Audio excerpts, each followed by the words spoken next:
22nd April 2025 witnessed terror striking Pahalgam, where 26 innocent, unarmed people were massacred.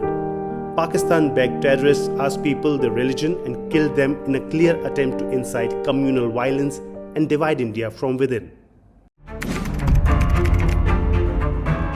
But the unfortunate incident brought the nation together as people stood by the victims. As anger boiled against the terrorists, India united. The government acted swiftly, decisively, and with strategic clarity. I say to the whole world,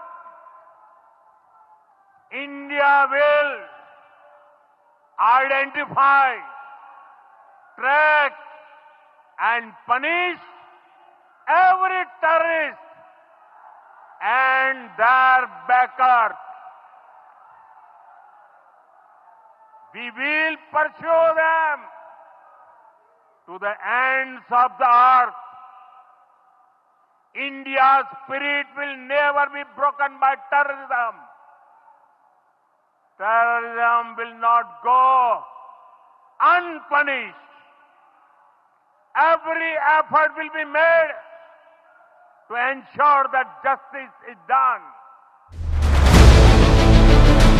Using calculated force, India launched Operation Sindoor on May 7 to destroy the terror bases behind the attack. Operation Sindoor was conceived to punish the perpetrators and planners of terror and aimed to dismantle terror infrastructure across the border. The operation was undertaken under self-imposed restraint to avoid collateral damage, and only terrorist targets were neutralized, avoiding civilian harm. The Indian Armed Forces launched coordinated and precise missile strikes on 9 terrorist sites, 4 located in Pakistan, including Bahawalpur and Muridke, and 5 in Pakistan-occupied Jammu and Kashmir, such as Muzaffarabad and Kotli. These locations were key command centers of Jaish-e-Mohammed and Lashkar-e-Taiba, responsible for major attacks like Pulwama in 2019 and Mumbai in 2008. While India's plan of action remained focused, measured and non-escalatory, targeting only terrorists, Pakistan retaliated with drone and missile attacks on Indian cities and military bases on May 7, 8 and 9. It used drones and shelling to target religious sites. The Shambhu temple in Jammu, the Gurudwara in Poonch and Christian convents were attacked. These were not random strikes. They were part of a plan to fracture India's unity.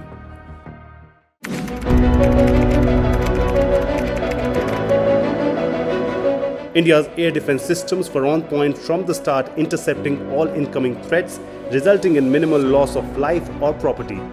On the other hand, Pakistan's HQ-9 air defense system was put on the stretcher by the Indian Armed Forces. Kamikaze drones were deployed by India to neutralize Pakistan's air defense capabilities, including disabling Lahore's air defense system and destroying radar facilities near Gujranwala. The night of May 9-10 marked a historic first.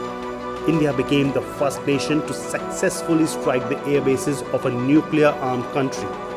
Demonstrating unmatched military prowess, India targeted 11 military installations including Noor Khan, Rafiki, Murid, Sukur, Sialkot, Pasrur, Chunian, Sargodha, Skardu, Bolari and Jacobabad in just 3 hours. Anybody wanting proof of that should see satellite images before and after the strike on Shahbaz Air Base in Jacobabad to understand the scale of destruction. Major ammunition depots and air bases such as Sargodha and Bolari, where F-16 and JF-17 fighter jets were stationed, were targeted. The result? Nearly 20% of Pakistan's Air Force infrastructure was destroyed. Over 50 individuals, including squadron leader Usman Yusuf and 4 airmen, were killed at Bolari Air Base, and several Pakistani fighter jets were destroyed.